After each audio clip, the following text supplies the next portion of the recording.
আমাদের আলোচনার বিষয় হলো বাংলাদেশের রাষ্ট্র সমাজ রাজনীতি।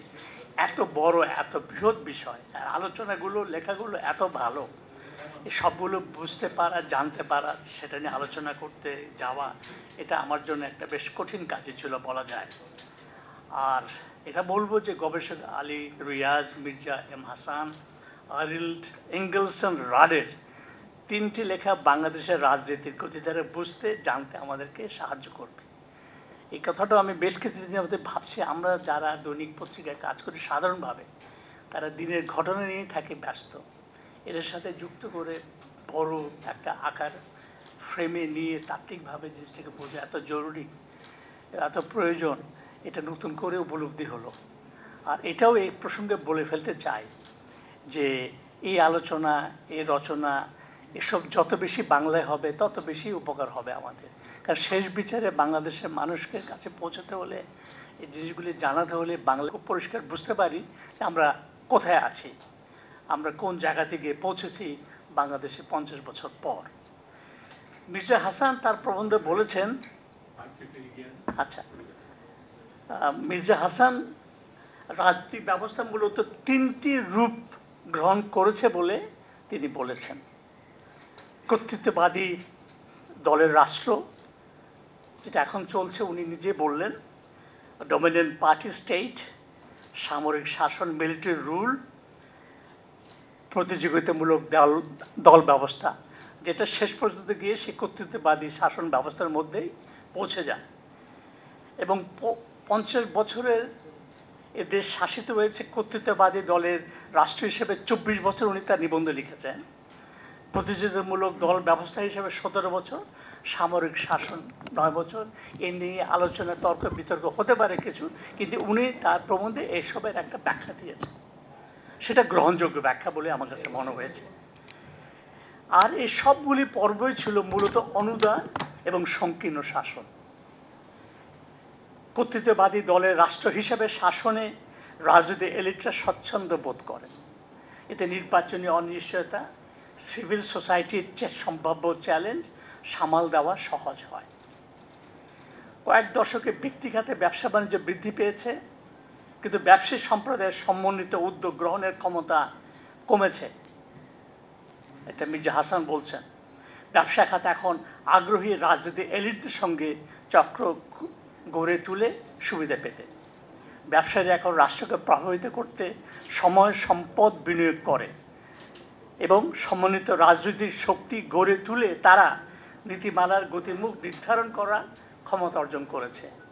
আমরা যদি বেসরকারি ব্যাংকের ক্ষেত্রে দেখি, আমরা যদি গার্মেন্টসের ক্ষেত্রে দেখি, তাহলে ব্যাপারটা খুব স্পষ্ট হয়ে ওঠে আমাদের সামনে। এসবের সমাজতাত্ত্বিক ম্যাক্স ভেবারের সঙ্গে রাষ্ট্র হচ্ছে এমন মানব গোষ্ঠী যারা নিজের সীমানার ভেতরে বৈধভাবে শক্তি প্রয়োগের একমাত্র দাবিদার, অর্থাৎ সেনাবাহিনী বা পুলিশকে এ অধিকার দিতে পারে মাত্র রাষ্ট্র।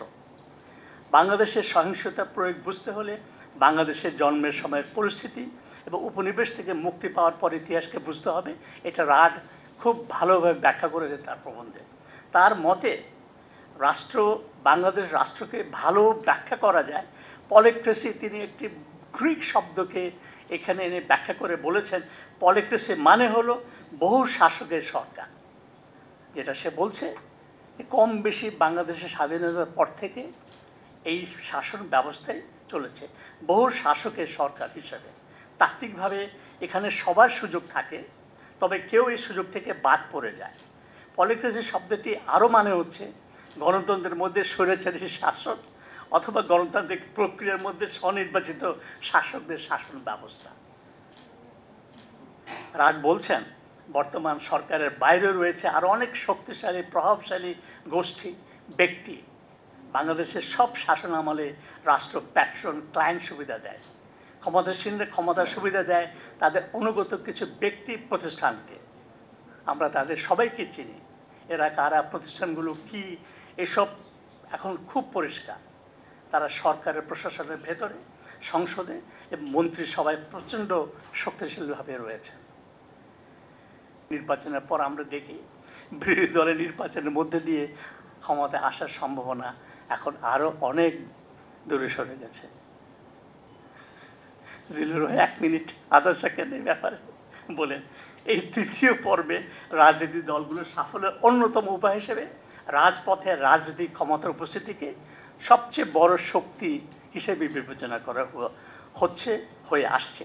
রাড এক হিসাব দিয়েছেন 2002 সাল থেকে 2013 সাল পর্যন্ত 14,127টি ঘটনায় 2,418 জন নিহত হন সংঘর্ষে। 2006 সাল থেকে 2012 সালের নির্বাচনের আগে আওয়ামী লীগ ও অঙ্গ সংগঠনগুলোর বিএনপির সঙ্গে প্রায় 2000 সংঘর্ষে জড়িয়েছে। আর আওয়ামী লীগের নিজেদের ভেতরে সংঘর্ষ হয় প্রায় 1,500টি। বিএনপির নিজেদের মধ্যে সংঘর্ষ হয় এর প্রায় অর্ধেক সংখ্যায়।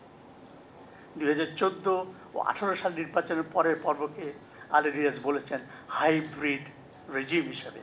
এই পর্বে সহিংসতা বাড়তে থাকে ক্ষমতাসীন দলের পুরনো নতুন নেতাকর্মীদের মধ্যে।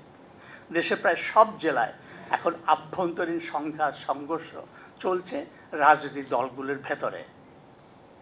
ব্যবহার করে, আইন আদালতকে ব্যবহার করে এবং সকল শক্তি প্রয়োগ করে বিএনপি কেন্দ্রীয় ধরে চেয়ারম্যানের মহাসচিব সহ নেতাকর্মীদের বিরুদ্ধে মোট 1 লক্ষ থেকে এবছরের 7 জানুয়ারি নির্বাচন পর্যন্ত 6 মাসে 1,186 করা হয়। এই সময় আইনশৃঙ্খলা রক্ষাকারী বাহিনী ও দলীয় সমর্থকদের হামলায় 9,709 জন আহত হয়েছেন। তাতে কি ব্যাখ্যা শেষ হয়ে যায়?